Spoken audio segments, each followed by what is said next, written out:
saya harap bagi anak-anak ya mahasiswa di Unip jangan merasa salah jurusan ya. Kita ikutin aja, nanti setelah lulus pun kan tempat kerja kita kadang tidak linear langsung dengan betul.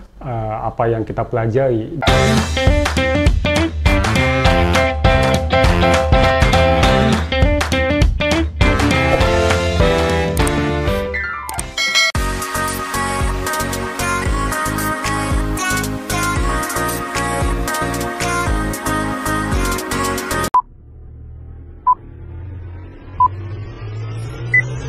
Halo semuanya, apa kabar Sobat FKIP? Semoga tetap ceria, semangat, dan sehat dimanapun kalian berada.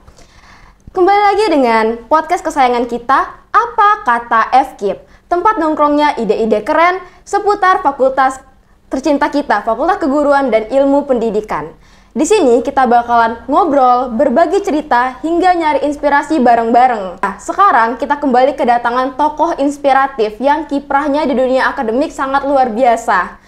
Mari langsung saja kita sambut Profesor Dr. Muhammad Lutfi Firdaus, SSI MT. Selamat siang. Iya, selamat siang, Prof. Selamat jumpa semuanya. Iya, apa kabar, Prof? Baik, alhamdulillah. Alhamdulillah. Apa kabar? Ya, baik, Prof. Alhamdulillah.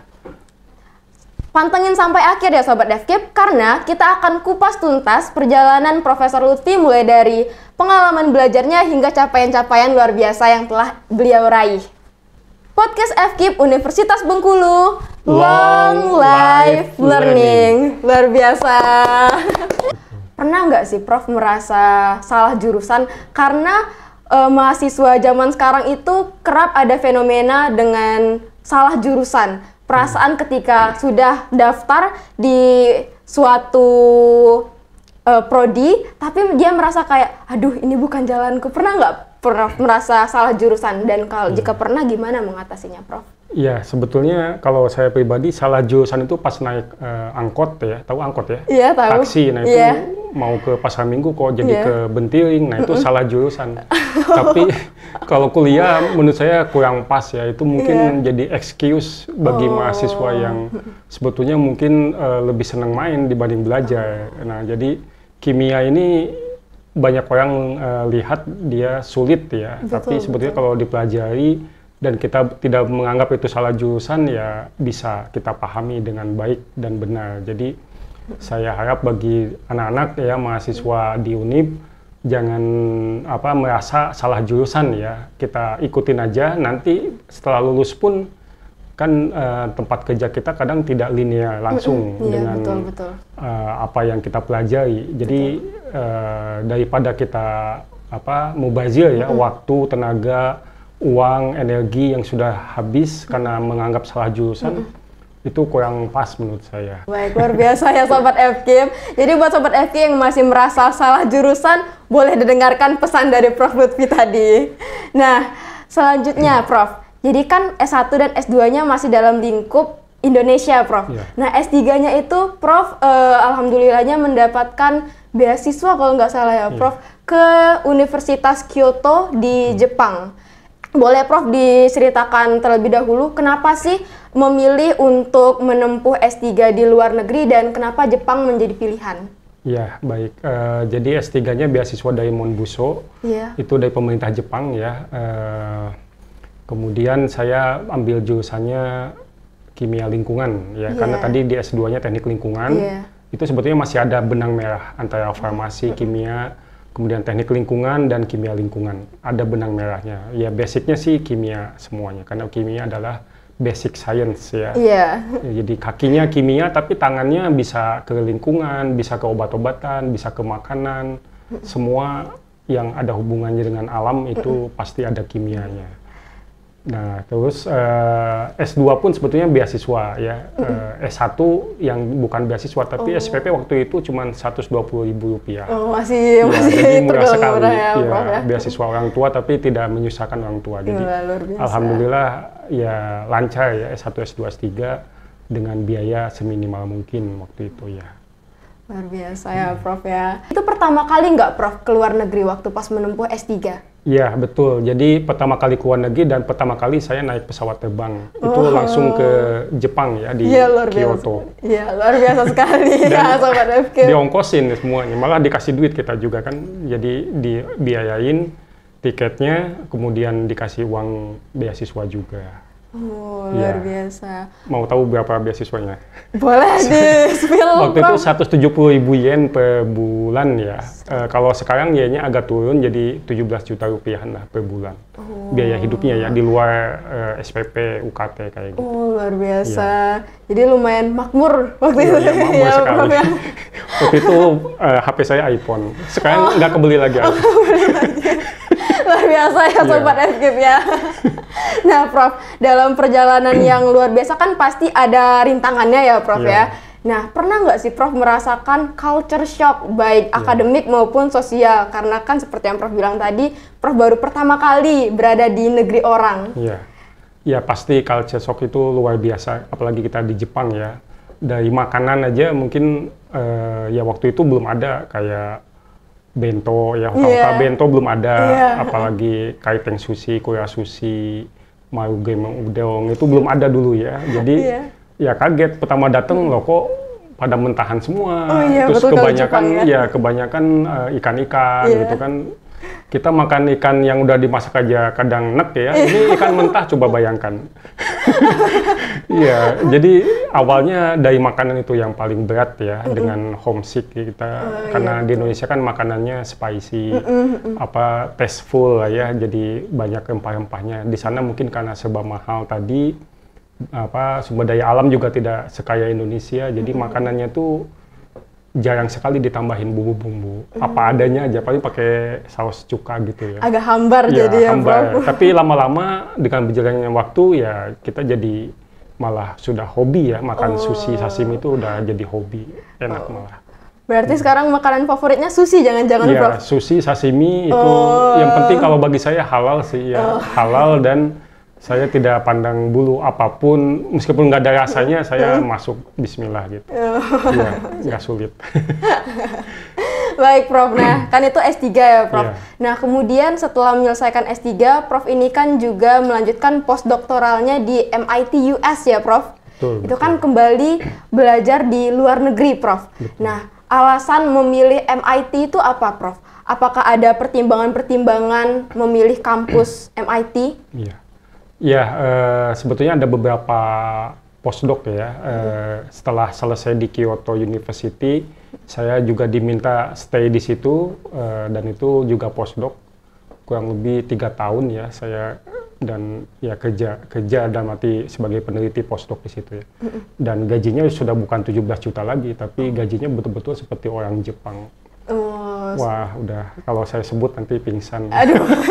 Biar nanti di belakang ya saya sebutkan. Udah UMR Jepang ya, Bro? Ya, itu udah UMR Jepang tadi 17 juta sebetulnya. Oh, ya, sudah seperti ini sudah memang levelnya udah S3, udah profesional. Ya. Nah, kemudian setelah di Kyoto, kemudian di Tokyo, Tokyo itu pakai dana JSPS tadi kan. JSPS itu Japan Society for Promotion of Science ya. Jadi milik Jepang seperti Kemendikbud Ristek ya, Kemendikbud atau Sainteknya Jepang lah, JSPS. Nah di Tokyo, kemudian setelah itu baru ke MIT. MIT itu dananya dari Fulbright, itu dari Amerika juga beasiswa semua. Ya, Prof. Ya, luar biasa ya Sobat FKIP. Ya memang Indonesia ini kan sulit, kita nggak punya dana untuk ke luar negeri ya, kalau kita di Bengkulu ya. Jadi modal kita ya kemauan keras dan ya keuletan ya, ketekunan. Alhamdulillah. Nah di MIT, kenapa pilih MIT, Tokyo dan Kyoto ya karena itu perguruan tinggi bisa dikatakan terbaik lah ya di bidang kimia. Dan mungkin semua orang tahu MIT itu seperti apa, itu di Boston ya, Amerika di bagian utara, dekat Kanada. Nah ya setelah itu sebetulnya masih ada beberapa postdoc, pernah juga ke Inggris di UCL, University College London, itu juga biaya dari sana. Kemudian pernah juga ke Italia, postdoc juga, biaya dari Italia juga. Jadi ya saya misalnya mau ke negara Italia, udah saya cari di situ di website, saya apply, alhamdulillah lolos. Saya mau ke Inggris tinggal apply, jadi jalan-jalan gratis lah. Malah dikasih uang saku tadi. Sekaligus ya, Prof, belajar sambil jalan-jalan. Luar biasa Sobat FKIP ya. Nah, Prof, jadi kami itu mendapatkan informasi kalau sebenarnya waktu pas S3 ya, Prof ya, itu tuh bersamaan dengan diterimanya Prof mendapatkan dana JSPS ya, Prof. Nah, itu kan waktunya agak berbarengan. Nah, ngatur waktunya gimana sih, Prof? Iya, jadi JSPS ini untuk tadi ya, penelitian-penelitian yang dilakukan selama saya S3 dan juga selama saya postdoc di Jepang. Nah, kalau di Jepang itu mungkin adik-adik pernah kenal istilah romusa ya, atau rodi ya, kerja keras. Nah, itu ya intinya di situ sih. Jadi selain makanan yang culture shock itu ya kita bagaimana bekerja di lab itu juga kalau tidak terbiasa kita bisa shock di situ ya. Ya, tapi waktu itu karena saya masih muda dan saya semangat ya. Karena pendidikan ini sebetulnya untuk memutuskan rantai kemiskinan. Nah, itu motivasi itu harus tinggi.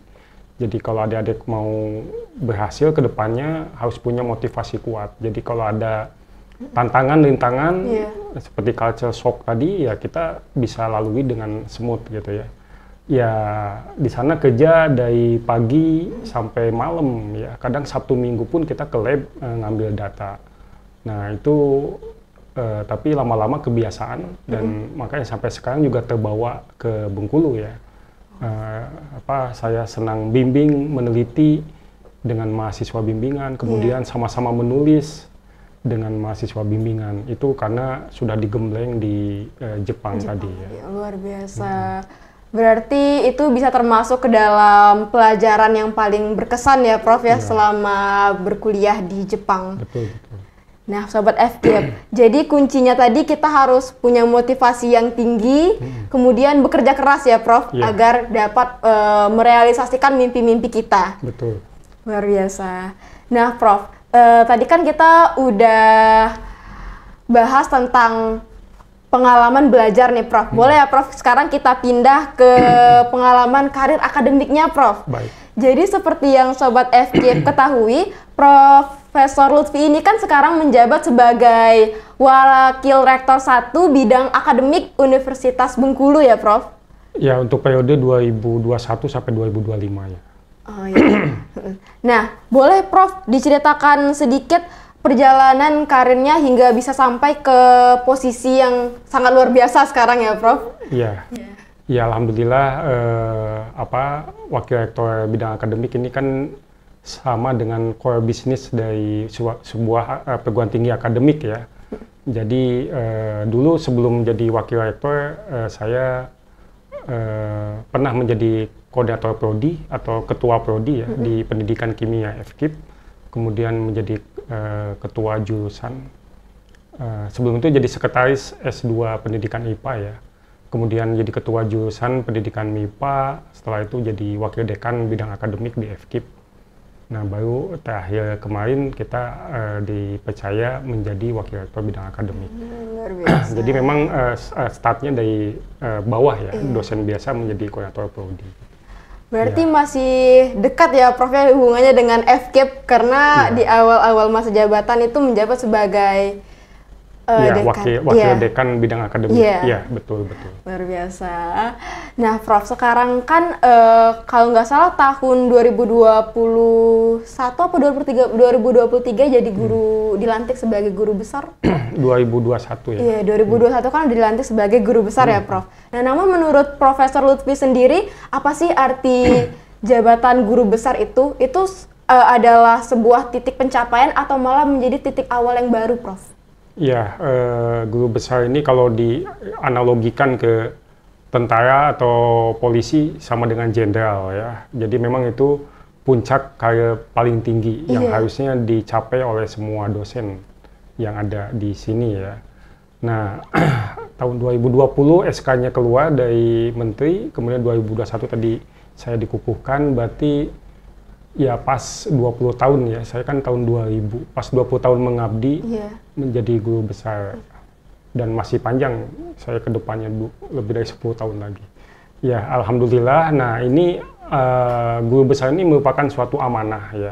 Jadi kita tidak main-main dengan amanah ini, sangat berat sebetulnya ya.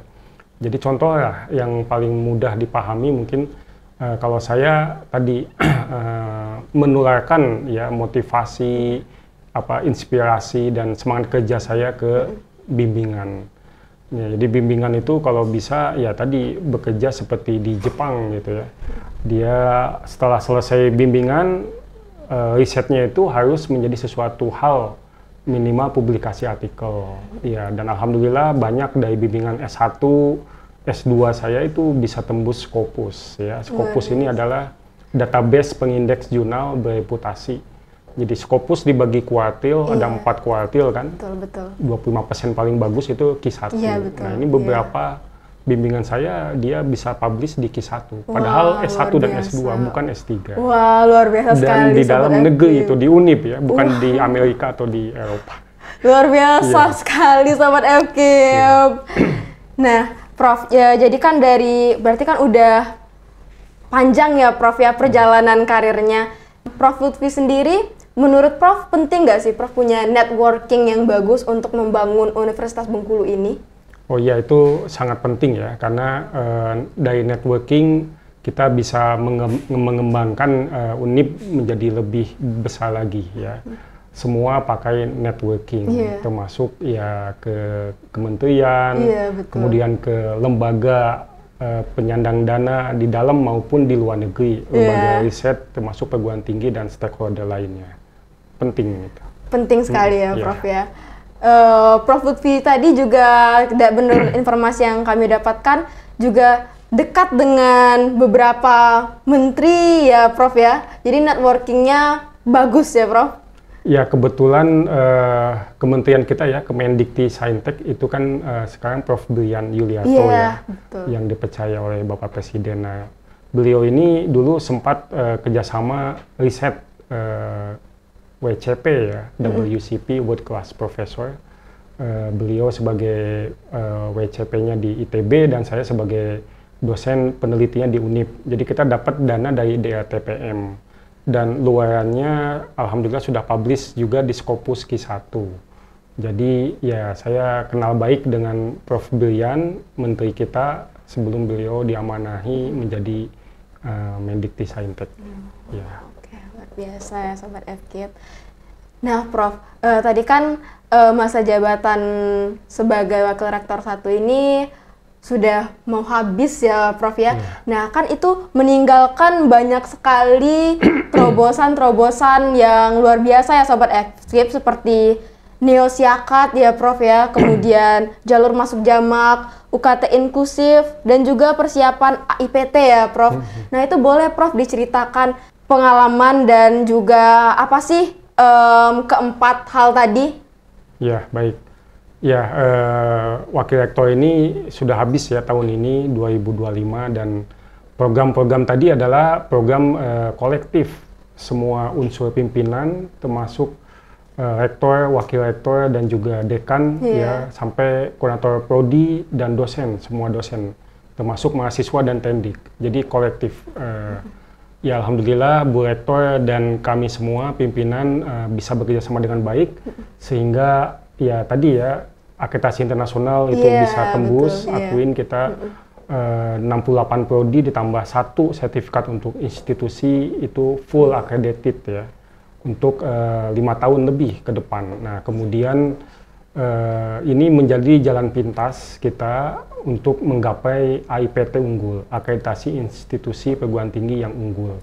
Karena sampai saat ini 42 tahun lebih UNIP ya, 43 tahun ini masih akreditasi institusinya baik ya, atau baik sekali kalau dikonversi ke 9 standar. Nah itu otomatis kurang bagus ya bagi mahasiswa, alumni yang mau jadi PNS itu tidak bisa masuk jalur cum laude karena AIPT kita masih belum unggul. Nah insya Allah dalam bulan depan ya kita akan divisitasi ya, kita sudah siapkan dari tahun lalu. Dan saya pribadi yakin ya dengan kerjasama semua pimpinan, rektor, para wakil rektor, dekan, dan semua dosen tendik akan mendapatkan AIPT unggul untuk pertama kalinya. Dan ini manfaatnya luar biasa untuk mahasiswa dan alumni serta kita semua. Iya. Tadi kan sempat di-mention ada sertifikasi Akuin ya, Iya. Prof. Nah, itu kan saya sempat melihat berita ya, Prof. Kalau Universitas Bengkulu menjadi satu-satunya universitas di Indonesia yang berhasil mendapatkan sertifikasi internasional Akuin. Dan Prof. Lutfi kan menjadi salah satu peran penting dalam menyukseskan sertifikasi Akuin itu, Prof. Nah, boleh Prof diceritakan sedikit pengalamannya hingga Universitas Bengkulu ini berhasil untuk tersertifikasi internasional Akuin? Iya, satu-satunya itu dulu ya.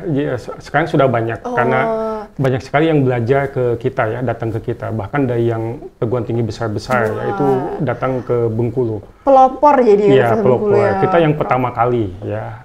Dulu ya, sekarang sudah banyak. Nah, itu dari tahun 2022 ya kita mulai, dan ya tahun lalu itu kita masih mengurus ya sampai semua full accredited itu lumayan panjang ya, 2 tahun lebih karena memang itu untuk satu akreditasi prodi aja sangat sulit. Ini kita 68 Iya, luar biasa sekali sih, ya Prof. 169 itu menjadi kiblat lah bagi di Indonesia ya untuk Akuin ini. Baik, luar biasa sekali. Nah, Prof, jadi kan tadi udah dibahas nih, Akuin udah dibahas, terus persiapan AIPT juga sudah dibahas ya, Prof.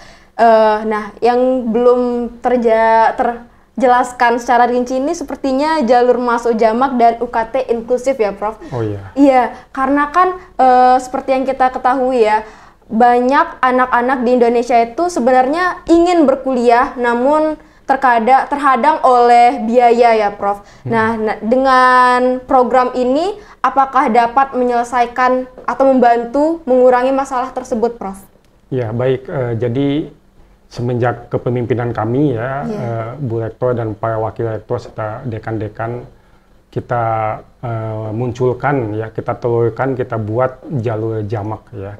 Jamak ini singkatan dari jalur masuk ya, jamak. Kalau di UI kan ada SIMAK. Iya, betul. Iya, SIMAK UI, atau di UGM ada UTUL, Betul, ujian betul. tulis. Nah, kita biar beda jamak ya.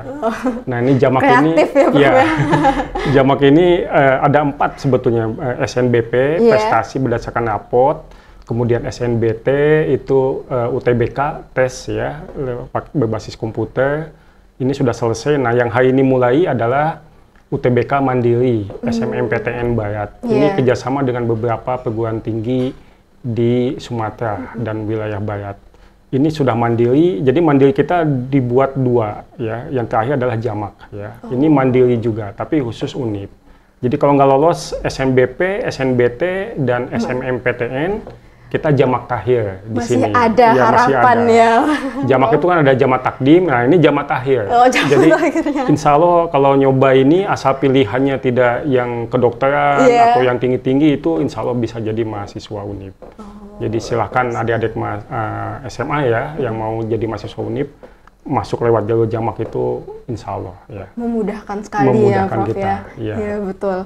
Nah, lalu untuk UKT inklusif tadi, Prof, itu Iya. gimana programnya, Prof? Jadi maksudnya UKT inklusif ini, UKT ini kan dengan sekarang ya krisis yang sangat banyak, juga politik ya, geopolitik di dunia ya, kemudian juga krisis ya, sulit sekali mendapatkan pekerjaan orang tua kita. Nah, ini otomatis UKT juga kalau bisa ya, saya sangat ingin jangan naik ya UKT ini. Kenapa? Karena ya tadi jadinya membebani orang tua dan juga mahasiswa.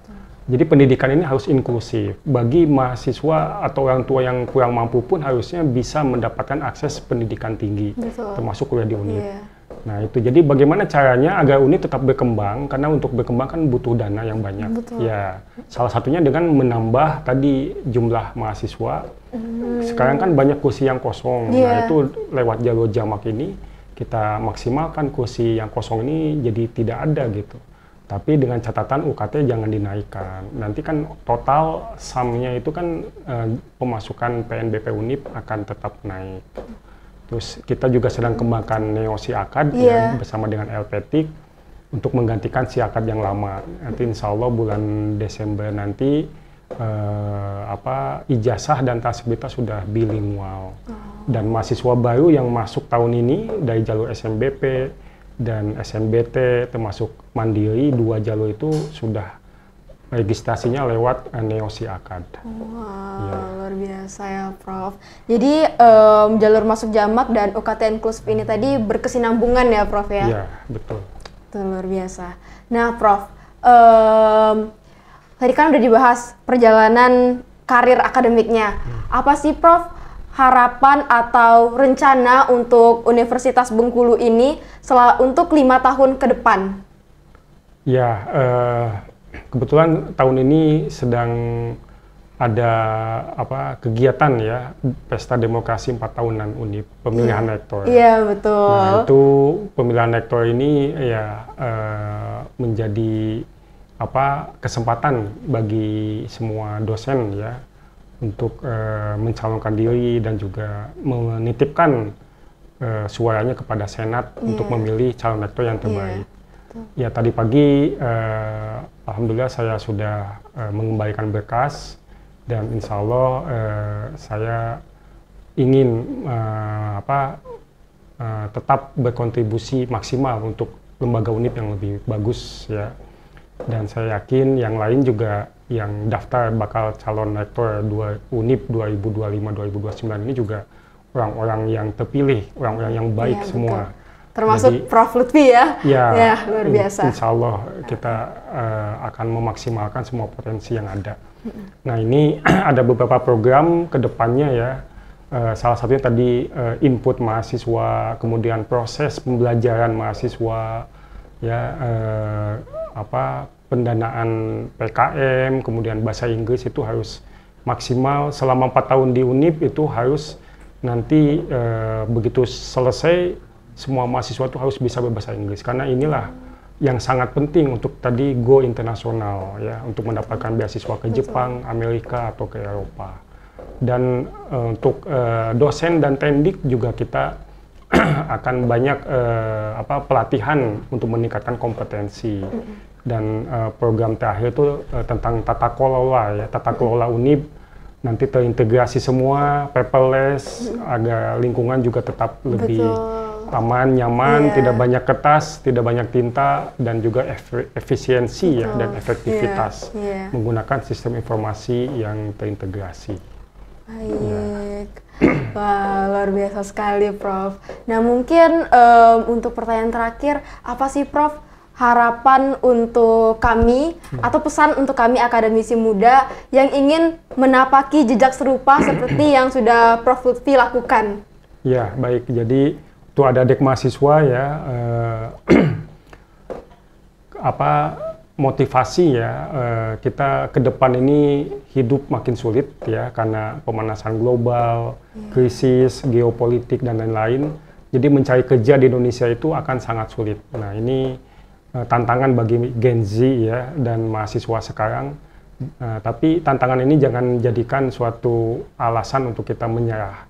Nah, jadi kita harus memanfaatkan kompetensi yang kita miliki untuk go internasional. Jadi saya sarankan minimal bahasa Inggris itu harus dikuasai ya. Kalau saya alhamdulillah bahasa Inggris, bahasa Jepang kan bisa ya. Minimal 2 itu bisa. Nah, jadi bahasa Inggris lah. Nah, karena ini menjadi batu loncatan untuk kita keluar dari tadi garis kemiskinan. Ya, kalau enggak ya udah wassalam, kedepannya kita tetap akan sulit untuk bisa survive ya. Kalau tetap di Indonesia.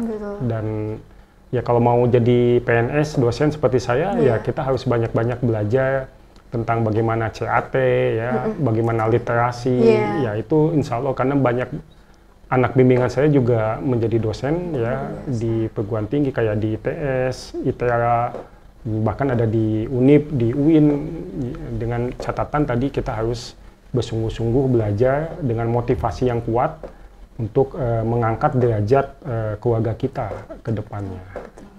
Itu saja mungkin pesan dari saya. Ya. Luar biasa sekali ya Sobat FKIP. Nah, untuk Sobat FKIP semua, silahkan didengar ya pesan dari Prof Lutfi. Berarti kita harus tetap semangat, bekerja keras, dan jangan pantang menyerah ya Prof. Betul, betul. Betul. Nah, obrolan hari ini tuh bener-bener luar biasa ya sobat. Kita nggak cuma ngomongin tentang akademik ya Prof, tapi kita juga tentang ngomongin semangat, terus rencana ke depan dan visi besar ya Prof ya. Nah, sebelum ditutup nih Prof, tadi kan Prof ada mention lancar berbahasa Jepang ya Prof. Iya. Boleh nggak Prof, jargon kali ini kita menggunakan bahasa Jepang? Boleh ya. Podcast FKIP Universitas Bengkulu. Itsumademo Benkyou shinai to ikenai. Baik, luar biasa. Gambate kudasai. Baik, terima kasih banyak Yeah, atas waktunya Prof Lutfi. Senang sekali ya kita sudah berbincang bersama tokoh inspiratif di Universitas Bengkulu ini. Sekian dari saya Julia Nur Fadila. Saya akhiri. Wassalamualaikum warahmatullahi wabarakatuh. Sampai jumpa di episode berikutnya. Makasih. Iya, terima kasih sekali sama-sama. Prof. Iya, sukses terus. Iya, terima kasih Prof.